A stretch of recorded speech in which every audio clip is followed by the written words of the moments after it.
Hi guys and welcome. My name is Delores Naskrent and I'm coming to you from sunny Manitoba, Canada. I actually spent a glorious morning today planting a bunch of perennials that had been gifted to me by my neighbors. What a great community. And look, if you look out my window, you see that I've actually got some green grass growing. That definitely beats the pile of dirt that was there a few weeks ago. Dirt and rocks. Believe me, I've picked more rocks than I ever want to pick again. So with all this time I'm spending outside, I've been kind of falling behind a little bit in my work. Or I shouldn't say falling behind, but I really feel like I have to have, I guess what you'd call efficiency strategies in order to get the amount of work done that I need to get done. I was super excited earlier this week to find out that a big company is going to be possibly producing some of my artwork on mugs that they sell in gift shops right across Canada and the States, and maybe elsewhere, I don't even know. We're actually at the development stage now where they're going to be creating some prototypes. I'm just actually signing an offer to develop, and it'll be so that they can make prototypes and test them in the market.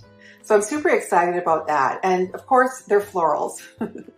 So as you know, I've been working on florals. I think I talked about that a little bit in another class. But I really found that because I'm using Procreate so much to develop these, that I really wanted to create a bunch of brushes with flowers that I could use as, well, in the artwork or as fillers, whichever. I'm working on a bunch, so I thought, well, hey, this is a great process that I could share with you. So I'm producing this quick little class here to show you what I'm doing and how I'm going about doing it. So I'm hand drawing all of the motifs and then I'm creating brushes out of them. Because they're stamp brushes, there are very few settings that we have to worry about in the brush studio.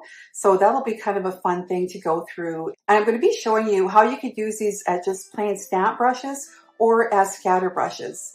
So if you're familiar with scatter brushes from Illustrator, you can get kind of the same effect here in the brush studio. So I'll show you all of that in this class. One of the things I really look forward to showing you too is how I'm using these stamps. I've got a bunch of really neat little projects and I'm going to show you each of them individually so that you can get an idea of what you can do with these brushes. Are you ready to get started? All right, let's get into it. I'll see you in lesson 1.